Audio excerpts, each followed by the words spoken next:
Cuán firme cimiento se ha dado a la fe. A través de la Biblia, un análisis de la Biblia libro por libro que le ayudará a crecer espiritualmente. Estos estudios fueron diseñados por el Dr. J. Vernon McGee. Acompáñenos en este fascinante recorrido a través de la Biblia. La palabra de Dios. No es cuestión de que el Señor nos acompañe a nosotros, sino de que nosotros le acompañemos a Él. Eso es lo importante. Eso es algo de la sabiduría que nuestro maestro Samuel Montoya comparte con nosotros hoy en el estudio de Juan capítulo 12, versículos del 27 al 43. Bienvenido a Través de la Biblia. Soy su anfitrión, Heiel Ortiz. Mientras usted encuentra su asiento en el autobús bíblico, vamos a escuchar un mensaje breve de Marilyn en Venezuela. Ella escucha el programa en la plataforma rtm360.org. Hola, una feliz tarde para todos. Escucho a través de la Biblia desde que era una niña. Es fascinante la palabra de Dios. Montarse en el autobús bíblico e ir imaginando cada escenario que nos presenta cada pasaje de la Biblia es maravilloso. Gracias por escribirnos, Marilyn. Es un placer tenerte a bordo del autobús bíblico cada día. Recuerda invitar a otros a que también nos acompañen. Quiero recordarles antes de orar el especial del mes, que consiste en 2 recursos que están disponibles. Uno de ellos es el comentario de Juan, por primera vez en español, y un librito titulado Cristo viene otra vez, también basado en el libro de Juan, en este evangelio que estamos estudiando. Para más detalles visite a través de la biblia.org/especial. Ahora vamos a orar para iniciar. Padre Celestial, gracias por la verdad que vamos a oír. Nos humilla que estas lecciones de tu palabra, grabadas años atrás, puedan hablarnos hoy. Por favor, abre nuestras mentes y prepara nuestros corazones para lo que tú tienes para cada uno de nosotros. Oramos en el precioso nombre de Jesús. Amén. Ahora iniciamos nuestro recorrido bíblico de hoy con las enseñanzas del Dr. McGee en la voz de nuestro hermano Samuel Montoya. Continuamos hoy estudiando el capítulo 12 del Evangelio según San Juan. Y en nuestro programa anterior dejamos a Jesús hablando con los griegos que habían venido para verle. Y llegamos hasta donde nuestro Señor declara un gran principio, haciendo uso de la analogía física de un grano de trigo. Un grano de trigo muere en la tierra, pero produce la planta, la mazorca y la cosecha. Tiene que morir para poder llevar fruto. Muchos creen que han visto a Jesús porque han leído los evangelios y han estudiado su vida. Ven a un Jesús histórico. Pero la verdad, amigo oyente, es que no hemos visto a Jesús sino hasta cuando hayamos visto que Él es quien murió por nosotros, por usted y por mí, en la cruz del Calvario. Él es quien murió por los pecados del mundo. Ahora, parece extraño que Él hable estas cosas a los griegos que han venido para verle, pero les está diciendo que hay algo que es más importante que solo verle físicamente, o verle en el Evangelio. Lo importante para ellos era ver que Él iba a morir. Iba a ser sepultado en la tierra, pero cuando aquel grano de trigo murió, produjo la vida. Murió, pero resucitó. Y esto es lo que reviste verdadera importancia, amigo oyente. El Señor, pues, continúa explicándoles a los griegos un gran axioma. Hay 2 clases de vida, y aquí las pone en contraste. Hay la vida que se conoce como la vida psicológica, la vida que se goza de las cosas de este mundo y que encuentra satisfacción en la gratificación de los sentidos. Es la clase de vida que, en verdad, se la pasa de parranda, por así decirlo. El Señor dice, el que ama su vida, refiriéndose a la vida física y natural que tenemos. Amigo oyente, es posible que usted se emborrache, tome drogas, vaya de parranda, pero ¿sabe lo que le va a pasar? Algún día se va a morir. Perderá este tipo de vida. Siento mucho, pero la perderá, amigo oyente. Una vez le solicitaron a un gran predicador que hablara en el funeral de un rico del pueblo, a una persona que había sido miembro de una iglesia, pero que había violado toda la ley de Dios y de los hombres, y quien había vivido en el pecado y en la embriaguez. Muchos de sus amigos, igualmente ricos, habían venido al funeral y todos igualmente se gozaban de ese mismo tipo de vida. Ahora este predicador hizo una cosa muy interesante. Predicó primero un mensaje evangelístico y luego descendió hasta donde estaba el féretro y predicó en cuanto a lo que el pecado puede hacerle al individuo, diciéndole a los reunidos que el pecado acaba enviando al infierno al hombre. Amigo oyente, todos estos amigos del difunto se estaban poniendo algo molestos.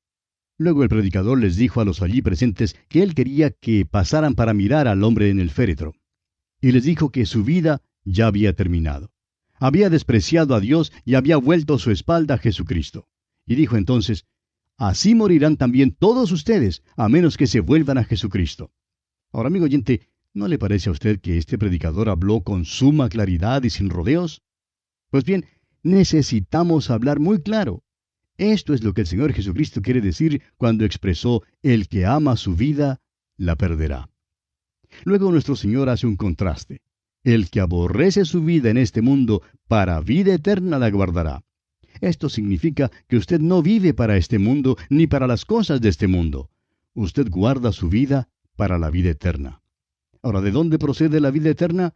Viene por la muerte de aquel grano de trigo que cayó en la tierra y resucitó. Aquel grano de trigo es el Señor Jesucristo, amigo oyente.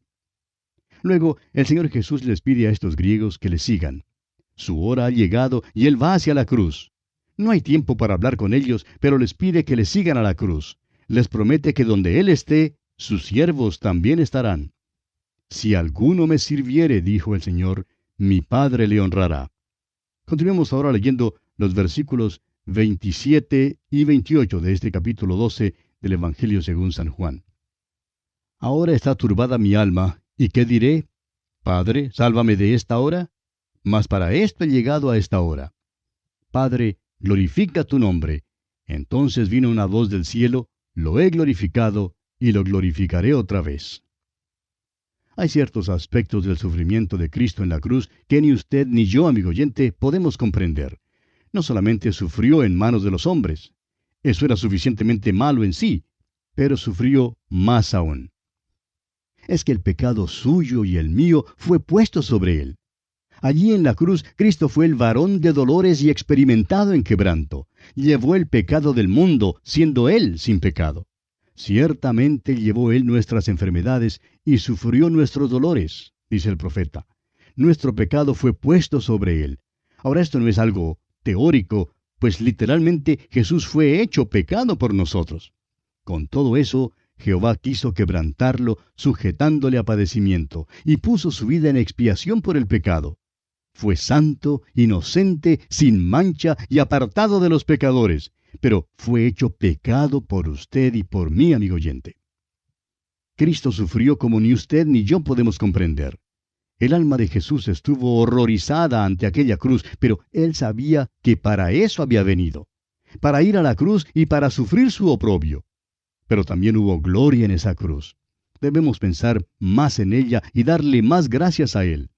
El apóstol Pablo dice en su carta a los Gálatas capítulo 6 versículo 14, «Pero lejos esté de mí gloriarme, sino en la cruz de nuestro Señor Jesucristo, porque en el mundo me es crucificado a mí, y yo al mundo». ¿Ve usted cómo las cosas se enlazan? Es posible saber a dónde va la persona por su manera de vivir. Alguien dirá, bueno, es que yo creía que éramos salvos por la fe. Usted siempre pone el énfasis en la fe y no en las obras. Y eso es verdad, amigo oyente. Es cierto que ponemos el énfasis en la fe. Si es que usted va a ser salvo, tendrá que confiar en Jesucristo. Crea en el Señor Jesucristo y será salvo. Pero deseamos decirle que cuando usted viene a Él y confíe en Él, habrá un cambio rotundo y total en su vida. Si no hay un cambio en su vida, entonces en verdad usted no ha confiado en Él, no descansa en Él. Esto hará efecto en su vida y no está viviendo para las cosas del mundo. Cuando vemos a algunos hermanos invirtiendo el dinero en sus casas, en automóviles o en cosas de este mundo, muchas veces nos preguntamos, ¿dónde está en realidad su corazón? Si uno hipoteca todo el dinero que tiene, simplemente para conseguir todas las cosas para poder vivir aquí, ¿cómo puede tal persona estar esperando la venida del Señor con verdadera ansiedad con verdadero anhelo. El Señor dice, el que ama su vida, la perderá. Es tontería decir que usted cree en Jesús y luego vivir para el diablo. Eso no es confiar en Él. Una fe verdadera, amigo oyente, cambiará su vida. De otra manera, usted es el peor de los hipócritas. Ahora, fíjese usted cómo esto se relaciona con las palabras de Jesús. Y donde yo estuviere, allí también estará mi servidor. Si alguno me sirviere, mi Padre le honrará. No es cuestión de que el Señor nos acompañe a nosotros, sino de que nosotros le acompañemos a Él. Eso es lo importante. Un hombre dijo una vez, bueno, usted sabe que yo soy miembro de una iglesia liberal, pero siempre llevo conmigo a mi Señor. Amigo oyente, tenemos noticias para usted. El Señor no asiste a esa iglesia. El Señor no le va a acompañar. Usted, amigo oyente, debe ir donde el Señor está. Eso es lo importante. Esta hora, pues, fue repugnante para nuestro Señor. Si le hubiera sido posible, habría deseado que el Padre le salvara de aquella hora, aunque sabía que este era el motivo por el cual había venido al mundo. Pero luego Él dice, Padre, glorifica tu nombre. Vuelve a la gloria de Dios. ¿Qué lección es esta para nosotros? Estamos tan propensos a gimotear y a lloriquear y a quejarnos, preguntándole al Señor, ¿por qué deja que ciertas cosas ocurran en nuestra vida? Pero con Cristo, amigo oyente, debemos aprender a decir, Padre, por medio de este sufrimiento y dolor, glorifícate. El cielo no pudo quedarse callado, sino que tuvo que responder. Dios respondió audiblemente. ¿Ha notado usted que Dios le habló del cielo a Jesucristo en 3 ocasiones? Al principio de su ministerio, a la mitad de su ministerio y al final de su ministerio. ¿Se ha fijado que todas estas 3 ocasiones tienen que ver con la muerte de Cristo? La primera fue su bautismo. Jesús había dicho, deja ahora, porque así conviene que cumplamos toda justicia. Allá en el capítulo 3 de Mateo, versículo 15. Allí Jesús estaba tomando el lugar del pecador e identificándose con la humanidad pecadora. La segunda ocasión fue durante la transfiguración, y el doctor Lucas nos dice que ocurrió mientras que Elías, Moisés y el Señor Jesús estaban hablando en cuanto a la muerte que Jesús iba a cumplir en Jerusalén. Y en esta tercera vez aquí, al final de su ministerio, el Señor está hablando en cuanto a su muerte, porque su hora ha llegado. Bueno, continuemos ahora con los versículos 29 y 30 de este capítulo 12 de San Juan. Y la multitud que estaba allí y había oído la voz, decía que había sido un trueno. Otros decían, un ángel le ha hablado. Respondió Jesús y dijo, no ha venido esta voz por causa mía, sino por causa de vosotros. Ahora, ¿cuál grupo tenía razón? En verdad, ninguno de los dos tenía razón. No había sido un ángel, sino el Padre quien había hablado. Sí creían en lo sobrenatural. Sabían que habían oído una voz sobrenatural. Sabían del ministerio de los ángeles por medio del Antiguo Testamento y comprendían que cuando Dios tenía un mensaje que darle al hombre, generalmente venía como el ángel de Jehová.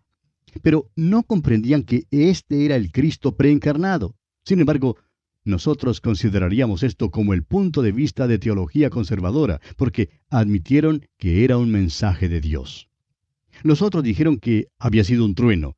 Trataron de darle una explicación natural. Dijeron, claro, oímos una voz y todo esto en verdad tuvo lugar, pero fue simplemente un trueno. Y esto es lo que muchos todavía dicen hoy en día. Dicen que la palabra de Dios está llena de errores, a fin de que no se confíe en ella, y que los milagros allí registrados no pueden ser verídicos. Siendo pues que son incrédulos, dicen que esto simplemente había sido un trueno. En cierta ocasión algunas personas asistían a una clase bíblica, donde escucharon algunas lecciones grabadas en cinta magnetofónica sobre el libro de Apocalipsis. Había allí un predicador que les había informado que era cosa imposible que alguien comprendiera el libro de Apocalipsis. Dijo que no tenía sentido. Pues lo que pasó es que este señor reveló su propia ignorancia, porque el libro de Apocalipsis es un libro muy lógico. Pero, ¿no ve usted que para él solo era un trueno? Era simplemente un ruido. Si usted, amigo oyente, niega lo sobrenatural y trata de darle a todo una explicación natural, será simplemente un trueno. La palabra de Dios dice que el nacimiento de Jesús fue sobrenatural. Su vida estaba colmada de milagros y su muerte fue como la de un grano de trigo. No se quedó en la tierra. Él brotó como lo hace el grano de trigo. Ahora, el teólogo liberal que ha dicho que los huesos de Jesús duermen en alguna parte bajo los cielos sirios, tiene realmente un problema en sus manos. ¿Dónde están esos huesos? La resurrección de Cristo no fue un fenómeno puramente espiritual. Fue su cuerpo lo que fue levantado, y sus huesos simplemente no están en ninguna parte. Sin embargo, este es el mismo timo o estribillo viejo que ha sido usado por años. Fue un trueno. Cualquiera puede decir esto. El decir tal cosa no es señal de inteligencia. Tenemos que tener una percepción y apreciación de lo espiritual para escuchar, saber y ver la palabra de Dios. Necesitamos reconocer que el Espíritu de Dios debe alumbrarnos cuando abrimos la palabra de Dios. Continuemos ahora leyendo los versículos 31 al 33 de este capítulo 12 del Evangelio según San Juan. Ahora es el juicio de este mundo. Ahora el príncipe de este mundo será echado fuera. Y yo, si fuere levantado de la tierra, a todos atraeré a mí mismo.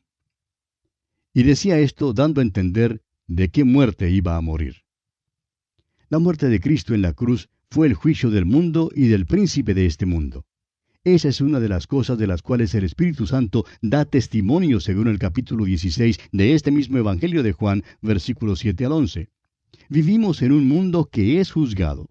Vino a morir una muerte de juicio por los pecados del mundo, y si el mundo no acepta esta muerte, el mundo es entonces juzgado. Ahora, ¿cómo es echado fuera Satanás, el príncipe de este mundo? Creemos que es un proceso gradual. Cuando Cristo murió en la cruz, estamos seguros que Satanás no comprendió lo que sucedía. Lo que él creía ser una derrota para Cristo, se cambió en victoria para Cristo.